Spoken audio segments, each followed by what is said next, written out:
Hello बच्चों। तो cell cycle और सेल डिवीजन की खूबसूरत कहानी के आज हम सेकंड एपिसोड में हैं और वो है हमारा मियोसिस। इससे पहले हमने माइटोसिस कवर किया था। अब हम चलते हैं मियोसिस की तरफ। मियोसिस को स्टार्ट करने से पहले थोड़ा सा माइटोसिस के बारे में हम दोबारा से बात करेंगे।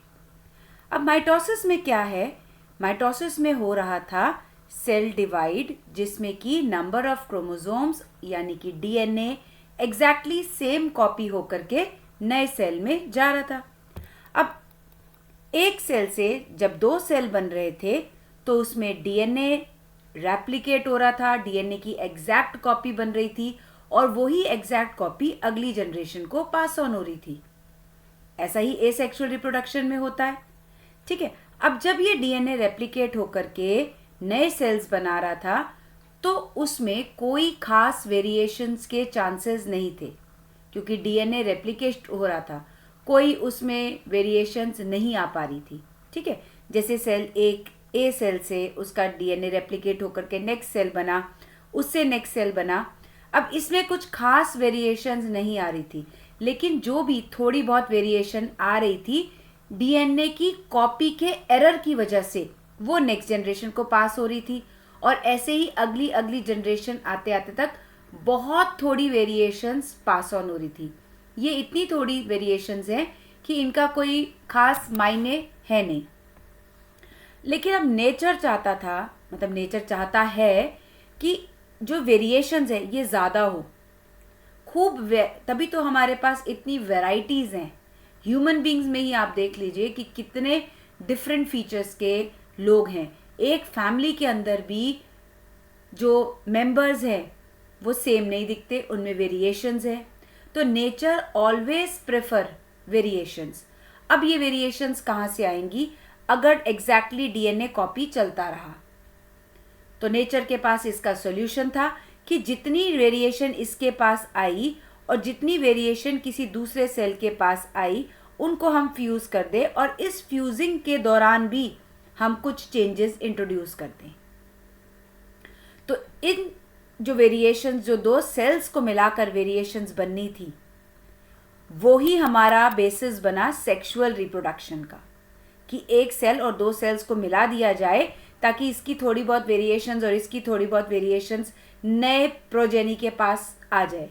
लेकिन यहाँ पर जो सेक्सुअल रिप्रोडक्शन का कंसेप्ट तो स्टार्ट हो गया, लेकिन यहाँ पर जो प्रॉब्लम आई वो ये आई कि अगर इस सेल के सारे डीएनए और इस सेल का जितना जेनेटिक मटेरियल है वो दोनों इसमें आ जाता है तो यहाँ पर स्पीशीज का क्रोमोसोम नंबर और जेनेटिक मटेरियल डबल हो जाएगा, जो कि एक स्पीशीज के लिए पॉसिबल नहीं है। अब इस प्रॉब्लम का सॉल्यूशन क्या आया? इस प्रॉब्लम का ये सॉल्यूशन आया कि जो ये सेल अगली जनरेशन में जाएगा उसका पहले ही क्रोमोसोम नंबर आधा कर दो, इसका भी आधा कर दो, इसका भी आधा कर दो, आधा आधा करके पूरा बन गया एक।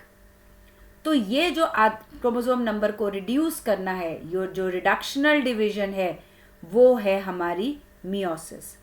तो मियोसिस जो है एक रिडक्शनल डिवीजन है जिसमें क्रोमोसोम नंबर जो है वो हाफ हो जाएगा। ठीक है, क्रोमोसोम नंबर हमारा हाफ हो जाएगा। एक सेकेंड की ये स्क्रीन ना हिल गई हो। डेफिनेटली स्क्रीन में थोड़ा सा इशू है। Let me clear out the screen.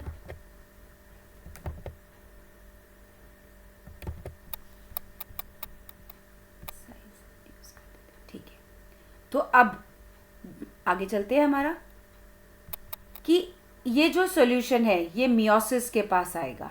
Meiosis हमारा नंबर ऑफ क्रोमोसोम को आधा कर देगा। मियोसिस से हमारे नंबर ऑफ क्रोमोसोम क्या हो जाएंगे? आधे हो जाएंगे। अब ये मियोसिस सेल साइकिल में कहाँ सेट होगा, कहाँ करना है, वो हम देखते हैं। मियोसिस भी सेल साइकिल में इसी तरीके से सेट होगा। ये माइटोसिस को रिप्लेस कर देगा। मियोसिस रिप्लेस तो क्या ही करेगा, ये उसको उसमें एक और पॉइंट ऐड कर देगा। अभी हम समझते हैं ये हम क्या बोलना चाह रहे हैं। जो सेल साइकिल है उसके वही 4 फेजेस चल रहे हैं।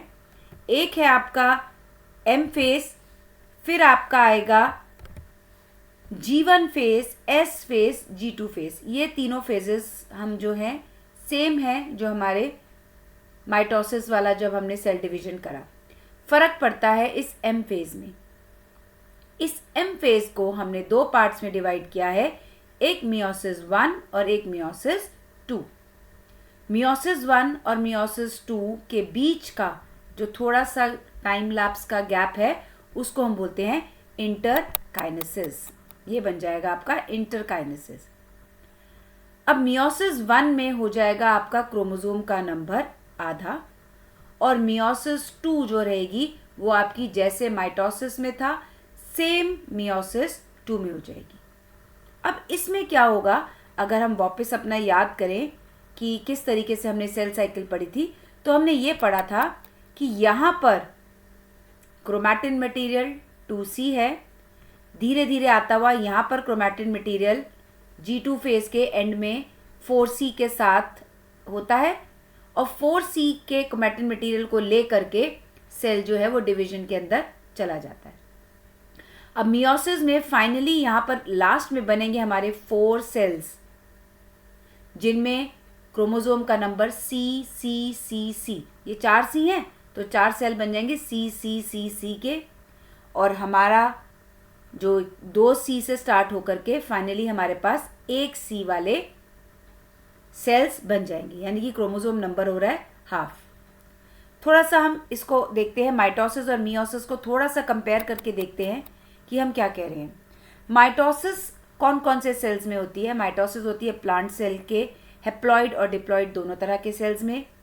एनिमल सेल्स में माइटोसिस हमको डिप्लॉइड सेल्स में देखने को मिलती है, लेकिन जो सोशल इंसेक्ट है हनी बी, उसके हेप्लॉइड सेल से हमारे ड्रोन बनते हैं। ये सब चीज़ें हमने अपने पिछले लेक्चर में डिटेल में कवर करी हुई हैं, तो आप उसको ज़रूर देखिए, फिर इसमें आप समझेंगे तो ज़्यादा बेटर रहेगा। मियोसिस आपको मेनली डिप्लॉइड में ही देखने को मिलेगी, ये हेप्लॉइड में देखने को नहीं मिलेगी, क्योंकि यहाँ पर डिप्लॉइड से ही हम बनाएंगे haploid sales.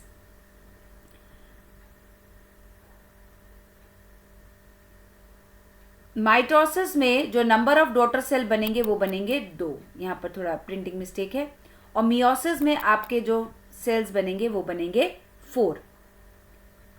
Number of chromosomes mitosis में 2n ही रहेंगे, लेकिन मियोसिस में हाफ हो जाएंगे n। अमाउंट ऑफ क्रोमैटिन जो 2C है वो C रह जाएगा, और दोनों में S फेज होगा, एक ही, यानी कि S फेज एक ही बार होगा, और वेरिएशंस माइटोसिस में होंगी काफ़ी कम, और मियोसिस में तो वेरिएशन ही इसका मेन पर्पस है मियोसिस को करवाने का, तो इसमें बहुत ज़्यादा वेरिएशंस हमको देखने को मिलेंगी। तो चलिए बढ़ते हैं हम मियोसिस के फेजेस को स्टडी करना। जैसे कि हमने पहले भी बताया है कि जो ये सेल साइकिल है ये खुद से इसके पास कोई फेजेस नहीं है, हमने इसके इतने लंबे प्रोसेस को पार्ट्स में डिवाइड करके स्टडी करना है, और उन पार्ट्स को हम फेजेस बोलते हैं। ये चलता एक कंटिन्यूअस प्रोसेस है, ठीक है। तो अभी हम इसको आगे डिस्कस करते हैं कि मियोसिस में 2 फेजेस है हमारे, मियोसिस 1, मियोसिस 2, और मियोसिस 1 और 2 के बीच में आपका आता है इंटरकाइनेसिस। अब मियोसिस 1 के कौन कौन से फेज है? वही चारों फेज जो हमने माइटोसिस में पढ़े थे, प्रो मेटा एनाटीलो पीमैट 1, और वैसे ही मियोसिस 2 में भी वही प्रो मेटा एनाटीलो पीमैट, और ये सारे सेकेंड फेज। अब जो प्रो फेज है वो वैसे ही बहुत लंबा था माइटोसिस में जब हमने करा था, मियोसिस का प्रो फेज और भी ज़्यादा लंबा और कॉम्प्लेक्स है। तो मियोसिस के इतने लंबे प्रोफेज को एक साथ स्टडी ना करते हुए हमने इसके और अलग अलग 5 फेजेस बना दिए, जो कि है लैप्टोटीन, जाइगोटीन, पैकेटीन, डिप्लोटीन और डाइकाइनेसिस। वैसे आपको इसको लर्न करने के बहुत सारे हैक्स मिल जाएंगे, और अभी इस वीडियो में आप आगे जा कर के इनके सारे ऑर्डर्स को अच्छे से लर्न कर सकेंगे, ठीक है। तो आगे चलते हैं हम प्रोफेज 1 की तरफ। और इसके पांचों फेजेस को हम स्टडी करते हैं। तो प्रोफेज 1 जो है हमारा बहुत लंबा और कॉम्प्लेक्स प्रोसेस है। प्रोफेज 1, नाम अगर प्रोफेज 1 है तो हमने इसको अगर नाम प्रोफेज दिया है तो इसमें कुछ ना कुछ माइटोसिस से सिमिलैरिटी होगी, कुछ ना कुछ ये मिलता हुआ होगा। तो हम पहले ये देख लेते हैं कि प्रोफेज मियोसिस का और प्रोफेज माइटोसिस की क्या सिमिलैरिटी है। इसमें क्रोमैटिन मटेरियल कंडेंस होगा क्रोमोसोम बनाने के लिए, वैसे ही इसमें माइटोटिक स्पिंडल होंगी, वैसे ही इसमें सेंट्रियोल्स मूव करेंगे, वैसे ही इसमें न्यूक्लियर मेम्ब्रेन डिसअपियर होनी स्टार्ट होगी। फर्क क्या आया? फर्क इसमें ये आया कि यहाँ पर जो मेन बात होगी वो होगी होमोलोगस क्रोमोसोम्स की पेयरिंग, और इस होमोलोगस की पेयरिंग को हम बोलते हैं साइनेप्सिस। यानी कि हम ये कह सकते हैं कि प्रोफेज में साइनेप्स करने के लिए जो क्रोमोसोम्स साथ में आते हैं उन क्रोमोसोम्स को हम होमोलोगस क्रोमोसोम्स कहते हैं। ठीक है, वो साथ में आते हैं इसीलिए हम उनको होमोलोगस क्रोमोसोम्स कहते हैं। तो हम बोल सकते हैं कि प्रोफेज 1 में pairing of homologous chromosomes takes place and this pairing is called synapsis. एक बात तो ये हो गई कि होमोलोगस क्रोमोसोम साथ में आ रहे हैं। दूसरा, नॉन सिस्टर क्रोमैटिड्स के बीच में क्रॉसिंग ओवर होगा। अभी यहाँ से थोड़ा आपको सुनने में बहुत सारे अटपटे वर्ड्स लग रहे हैं, बट धीरे धीरे हम इसको समझते जाएंगे and picture will become very clear and you will actually see how beautiful it goes. अब प्रोफेज 1 में जो हमारे पांचों फेजेस हैं वो क्या हैं? लैप्टोटीन, जाइगोटीन, पैकेटीन, डिप्लोटीन, डाइकाइनेसिस। और इसको आप कैसे याद करेंगे? इनमें जो प्रोसेस हो रहे हैं हम उसी के हैक्सेस को याद करेंगे। लैप्टोटीन मतलब लपेटो, लपेटो क्रोमोसोम्स को लपेट लो। जो आपका डीएनए मटेरियल है वो कंडेंस होकर के क्रोमोसोम्स बनाएगा, क्रोमोसोम्स विजिबल हो जाएंगे इस स्टेज में। तो लैप्टोटीन मतलब क्रोमैटिन मटेरियल को लपेट करके कंडेंस करके क्रोमोसोम बनाओ। जाइगोटीन, जरा पास आओ। ठीक है, जाइगोटीन कह रहा है कि भैया जरा पास आओ, जिसमें क्या होने वाला है? जिसमें आपका होने वाला है कि जो होमोलोगस क्रोमोसोम्स हैं वो पास आएंगे, तो जरा पास आओ। पैकेटीन, पैकेटीन में जो क्रोमोसोम्स हैं इनके ऊपर पैचेस बनेंगे। पैचेस कैसे बनेंगे? जेनेटिक मटेरियल को एक्सचेंज करके। तो पैकेटीन को आप पैचेस एक्सचेंज करो से करोगे। और डिप्लोटीन, डिप्लो दफा हो जाओ, दूर दूर हो जाओ। तो डिप्लोटीन में आपके जो मटेरियल हैं वो अलग अलग होना स्टार्ट हो जाएंगे। ठीक है, और लास्ट स्टेज जो आपकी आती है वो आती है आपकी डाइकाइनेसिस। इसका थोड़ा सा अलग है। इसमें जो है आपका काइज़मेटा बनता है और बाकी टीलोफेज की जो चीज़ें हैं वो इसमें दिखती हैं। तो हम इसको थोड़ा डिटेल अभी आगे चलते जाएंगे तो आपको समझ में आता जाएगा। तो लेप्टोटीन किससे हमने करा था? लपेटो। तो देखिए जो क्रोमोसोम का क्रोमैटिन मटेरियल है वो लपेट के बन गया क्रोमोसोम्स। तो आपके यहाँ पर क्रोमोसोम्स बन गए। अब आता है हमारा जाइगोटीन, जरा पास आओ। जाइगोट, कैसे भी आप इसको याद कर सकते हैं। जैसे जाइगोट में बनाने के लिए आपको स्पर्म एंड ओवा को पास लाना है, या जाइगो जरा पास आओ, किसी तरीके से भी आप इसको याद कर सकते हैं। इसमें होगा क्या? इसमें ये दो होमोलोगस क्रोमोसोम्स अपना आसपास आ गए। ठीक है, ये अपना बिल्कुल पास में आ गए। अब इनको पास में ला कर रखना भी है, ये नहीं कि सिर्फ पास में आए, इनको पेयरिंग करनी है, इनको अपने आसपास रोक कर रखना है। अब इस रोक कर रखने के लिए एक कॉम्प्लेक्स है जो इन दोनों को पास बनाए रखता है, जिसको हम बोलते हैं साइनेप्टोनीमल कॉम्प्लेक्स। तो चलिए ये साइनेप्टोनीमल कॉम्प्लेक्स आ गया जो इन दोनों होमोलोगस क्रोमोसोम्स को पास में रोक के रख रहा है। अब ये जो होमोलोगस क्रोमोसोम्स है ये तो आप अपना नॉर्मल कंपाउंड माइक्रोस्कोप के अंदर देख सकते हैं, लेकिन इस साइनेप्टोनीमल कॉम्प्लेक्स को देखने के लिए you must have an electron micrograph, उसमें आप इसको देख सकते हैं। अब जाइगोटीन स्टेज में जो इसकी शक्ल है, जब दो इकट्ठा आ गए तो आपको क्या लगेगा, इतना बड़ा सा स्ट्रक्चर। साइनेप्टोनीमल कॉम्प्लेक्स की वजह से ये 2 होमोलोगस क्रोमोसोम्स एक साथ नज़र आ रहे हैं। इसमें आपको क्या नज़र आ रहा है, इसमें आपको एक पेयर नज़र आ रहा है जिसमें 2 क्रोमोसोम है। अब इस पेयर को, एक पेयर ऑफ क्रोमोसोम को हम बोलते हैं बाइवेलेंट पेयर। एक पेयर बन गया ना 2 क्रोमोसोम का, तो इसको हम बोलेंगे बाइवेलेंट। अब एक और चीज़ देखिए, एक और इसमें बड़ी खूबसूरत बात हो रही है। एक क्रोमैटिड, दूसरा क्रोमैटिड, तीसरा chromatid and the fourth chromatid. Now इसमें है 4 आपके क्रोमैटिड, 1 2 3 4। तो इन 4 क्रोमैटिड्स की वजह से इसको हम एक टेट्राड भी बोलते हैं। कुछ भी बोल लो, आप इसको बोल लो a pair of homologous chromosome, आप इसको बोल लो बाइवेलेंट, या आप इसको बोलो एक tetrad. Bivalent because of pair, tetrad because of 4 chromatids. तो जाइगोटीन में कुछ नहीं करना, क्या करना है, ज़रा पास आओ, ज़रा पास आ गए और बन गया पेयर। पेयर बनाने के लिए बाइंडिंग मटेरियल सोनैप्टोनीमल कॉम्प्लेक्स।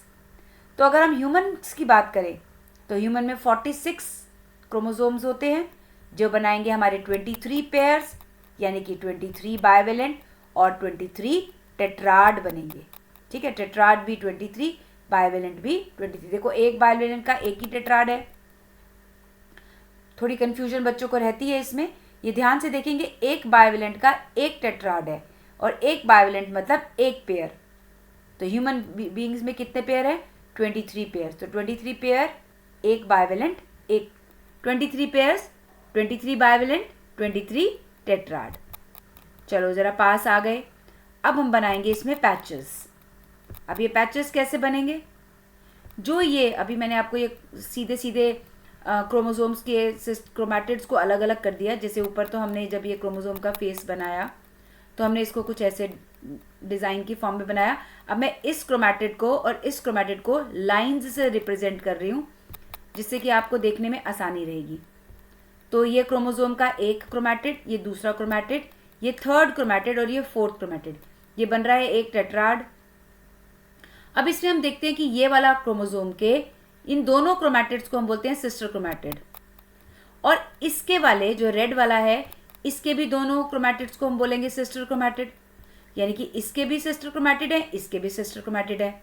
अब इन दोनों को जो पास पास में आए हुए हैं, ये एक क्रोमोसोम का है, ये दूसरे क्रोमोसोम का है, इनको क्या बोलेंगे हम, इनको बोलेंगे हम नॉन सिस्टर क्रोमैटिड, इसको और इसको। ठीक है, ये दोनों क्या हो गए आपके नॉन सिस्टर क्रोमैटिड।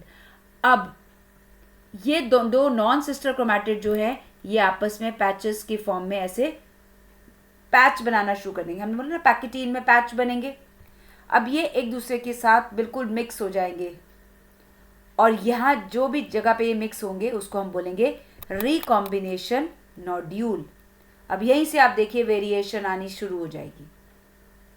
अब ये बन गए आपके रिकॉम्बिनेशन नोड्यूल्स, और इसको रिकॉम्बिनेशन नोड्यूल को बनाने के लिए जो एंजाइम हमारा काम आ रहा है दैट इज रिकॉम्बिनेज। अब ये इसको बनाने का क्या फ़ायदा है, इसको बनाने का ये फ़ायदा है कि इनमें जो जेनेटिक मटेरियल है वो एक्सचेंज हो जाएगा। यानी कि इसका जेनेटिक मटेरियल इसको मिल जाएगा, इसका जेनेटिक मटेरियल इसको मिल जाएगा। यहाँ पर हो गए हमारे चेंजेस। ठीक है, यानी ये जो ब्लैक वाला है इसके पास देखिए रेड वाला पार्ट आ गया, जो रेड वाला है इसके पास ब्लैक पार्ट आ गया। यहाँ से हो गया हमारा एक्सचेंज ऑफ जेनेटिक मटेरियल। तो सिर्फ एक्सचेंज हो रहा है, लेकिन ये अभी इस पैकेटीन स्टेज से जब हम बाहर की बात करेंगे तभी तक भी ये लिंक्ड रहेंगे क्रॉसिंग ओवर की साइड पर। ठीक है, ये लिंक्ड हैं, ये अलग नहीं हुए हैं अभी, सिर्फ पैच में इनके पैच बन गए हैं बट ये अलग नहीं हुए हैं। डिप्लोटीन में हमने बोला दफ़ा हो जाओ, डिप्लो। ठीक है, डिप्लो यहाँ से, तो यहाँ पर इन दोनों क्रोमोसोम्स को हमने करना है अलग। अब इनको अलग करने के लिए जो हमारा ऑलरेडी इसका बाइंडिंग मटेरियल है उसको निकालेंगे पहले तो साइनेप्टोनीमल कॉम्प्लेक्स टूटना शुरू हो जाएगा, धीरे धीरे वो डिसॉल्व होना शुरू हो जाएगा और ये क्रोमोसोम्स एक दूसरे से अलग जाना स्टार्ट करेंगे। अब जब ये खुल रहा है रिकॉम्बिनेंट नोड्यूल, जब खुल रहा है तो हम ये देखेंगे कि लास्ट में इसमें एक एक्स की फॉर्म रह जाती है। ये साइनोप्टोनिमल कॉम्प्लेक्स डिसॉल्व होने के बाद ये दोनों अलग अलग होना स्टार्ट हो जाएंगे, लेकिन फिर भी जहाँ से ये रिकॉम्बिनेंट नोड्यूल बना था वहाँ पर ये अलग अलग होते हुए एक जगह से चिपके रह जाएंगे। इस पॉइंट को, जो ये एक्स शेप्ड स्ट्रक्चर बनता है, इसको बोलते हैं हम कियाज्माटा, और आपको डिप्लोटीन स्टेज में कियाज्माटा देखने को मिलेगा। यही छोटे छोटे पॉइंट्स है जो आपको याद रखने हैं कि कियाज्माटा किस में दिखेगा, क्रोमोसोम्स किस में दिखेंगे, और क्रॉसिंग ओवर कहाँ होगी, बाइवेलेंट कहाँ दिखेगा, टेट्राड कहाँ दिखेंगे, ये सब छोटी चीज़ें आपको याद रखनी है। तो यहाँ पर कियाज्माटा दिखेगा डिप्लोटीन स्टेज में आपको, ठीक है। अब डिप्लोटीन स्टेज के बाद, ये डिप्लोटीन स्टेज में एक बहुत इंपॉर्टेंट ये बात है हमारे पास कि ये डिप्लोटीन स्टेज जो है वो कुछ कुछ वर्टिब्रेट्स में ख़त्म ही नहीं होती है, मतलब इमीडिएटली ख़त्म नहीं होती है, कुछ समय तक चलती है। जैसे मैमल्स के oocyte में, ये oocyte जो बनते हैं ना बेटा, ये बनते हैं किसी भी फीमेल के पैदा होने से पहले। जब फीमेल अपनी मदर के यूट्रस में है तभी उसके अंदर oocyte बन जाते हैं, लेकिन ये आगे डिवीजन नहीं करते, ये वहीं पर अरेस्ट हो जाते हैं। मतलब अरेस्ट मतलब इस स्टेज पर वो अरेस्ट हो गए। जब फीमेल की मेच्योरिटी आती है at the time of puberty, तब ये oocytes मैच्योर होने शुरू होते हैं, और तभी जो मेंस्ट्रुअल साइकिल है जिसमें एक एक ओवम निकल कर आता है, वो इसी oocytes के यहाँ की डेवलपमेंट के बाद आता है।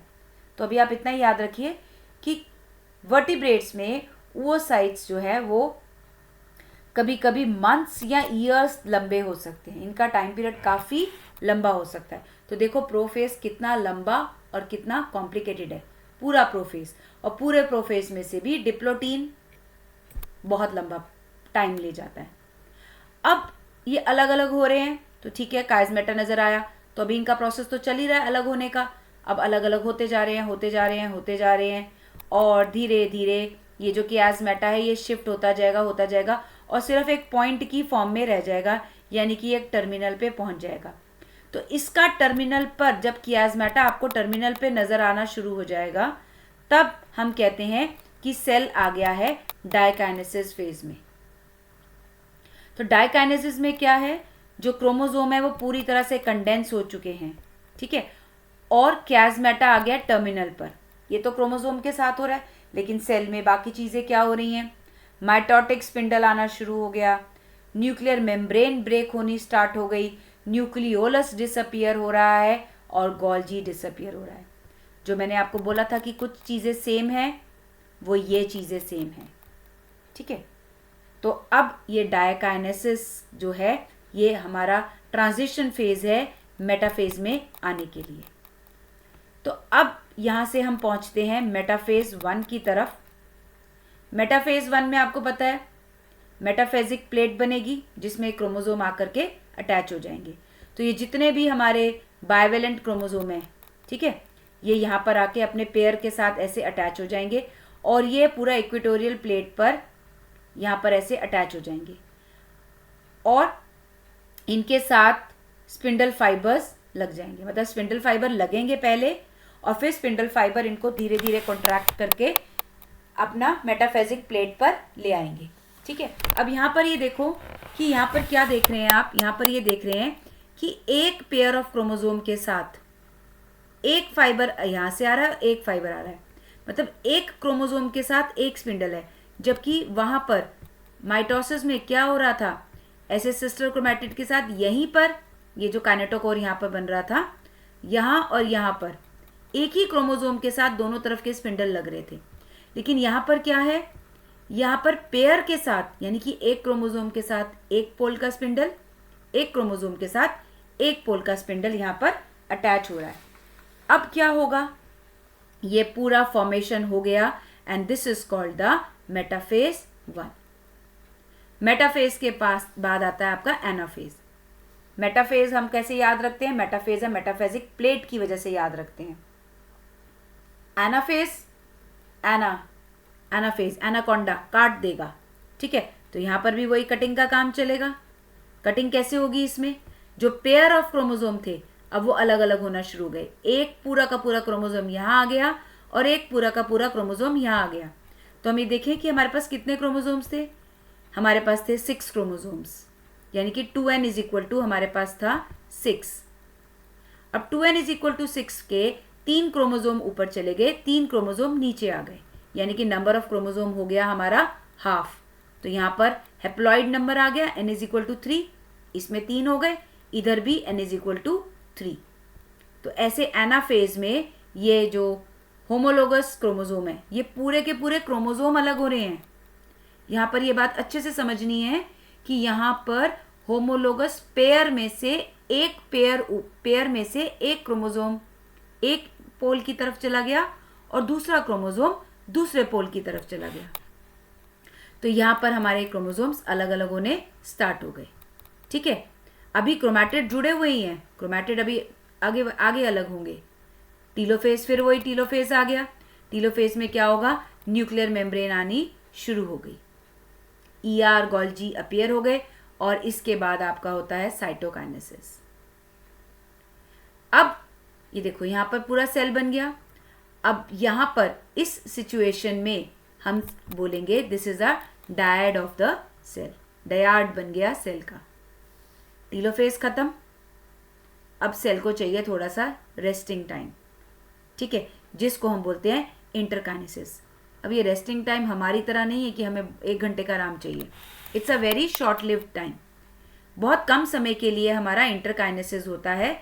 और इसमें क्रोमोसोम जैसे टीलोफेज में क्रोमोसोम डिकंडेंस होना स्टार्ट हो रहे हैं, लेकिन यहाँ पर इंटरकाइनेसिस में कंटिन्यू तो रहेगा डिकंडेंस होना, लेकिन क्रोमोसोम पूरी तरह से डिकंडेंस नहीं होंगे, क्योंकि आगे फिर प्रोफेस आना है और प्रोफेस में फिर क्रोमोसोम को कंडेंस होना है। तो यहाँ पर क्रोमोसोम पूरी तरीके से डिकंडेंस नहीं होंगे और कोई काम नहीं हो रहा। DNA रेप्लिकेट नहीं होगा, कुछ नहीं होगा, सिर्फ सेंट्रोसोम रेप्लिकेट करेंगे, क्योंकि अभी हमको सेंट्रोसोम फिर से चाहिए। जो पहले सेंट्रोसोम रेप्लिकेट हुए थे वो तो यूज हो गए, अब हमको फिर 2 सेंट्रियोल चाहिए, क्योंकि हमने इनको फिर से तोड़ना है। तो चलिए अब हम चलते हैं मियोसिस 2 की तरफ। अब मियोसिस 2 जो है आपका बिल्कुल माइटोसिस की तरह है। तो इसका डिटेल्ड वीडियो आप पुराने लेक्चर में देख सकते हैं। यहाँ पर हम एक छोटी सी समरी के साथ इसको खत्म करेंगे कि प्रोफेज मियोसिस 2 में मेटाफेज की तरह, मियोसिस 2 में माइटोसिस की तरह ही 4 फेज हैं, प्रो, मेटा, एना, टीलो, पीमैट। और इसमें प्रोफेज 2 में क्या होगा, प्रोफेज में क्या होता है, प्रोफेज में अब तक तो सबको समझ याद हो गया कि प्रोफेज में क्रोमैटिन मटेरियल कंडेंस होकर के फुल्ली क्रोमोसोम बना लेता है, क्रोमोसोम विजिबल होना शुरू हो जाता है। वही यहाँ पर हो रहा है। ER गोल्जी न्यूक्लियर मेम्ब्रेन सब डिसअपीयर होनी शुरू हो रही है। मेटाफेज में जो क्रोमोसोम्स हैं वो और अच्छे से कंडेंस हो रहे हैं, मेटाफेजिक प्लेट में लग रहे हैं, सेंट्रियोल मूव करके दोनों तरफ आ गया। ठीक है, और माइटोटिक स्पिंडल इसमें अटैच होनी शुरू हो गई। अभी ये क्या है, ये एक क्रोमोसोम है जिसके पास 2 क्रोमैटिड हैं। अब इन दोनों क्रोमैटिड को अलग होना है। अलग होने का काम कौन करेगा, एनाकोंडा, एनाफेज। तो एनाफेज में ये देखिए जो हमारे सिस्टर क्रोमैटिड्स हैं वो सेपरेट हो रहे हैं। से ये स्पिंडल फाइबर की कॉन्ट्रैक्शन स्टार्ट होगी, स्पिंडल फाइबर इनको पीछे खींचेंगे, सेंट्रोमियर इसको लीड करेगा और जो इनकी आर्म्स हैं वो ट्रेल बिहाइंड करेंगी। ऐसे करके ये सारे क्रोमोसोम्स अपने दोनों पोल्स की तरफ पहुंच जाएंगे। और टीलोफेज में वापस वही, nuclear membrane reappears, Golgi apparatus reappears, spindle fibers disappear और हमारे फिर बन जाएंगे 4 हैप्लॉइड सेल्स। और फिर टीलोफेज के बाद आपको पता है क्या होगा, साइटोकाइनेसिस, जिसमें साइटोप्लाज्म भी से होगा और इनके पूरे के पूरे 4 सेल्स हमारे बन जाएंगे। तो आपने देखा, it is not a very difficult topic, आसान है, अच्छा है, खूबसूरत है। आई होप कि ये वीडियो आपके लिए हेल्पफुल होगा। Do like, share and subscribe. Read your NCERT. God bless you.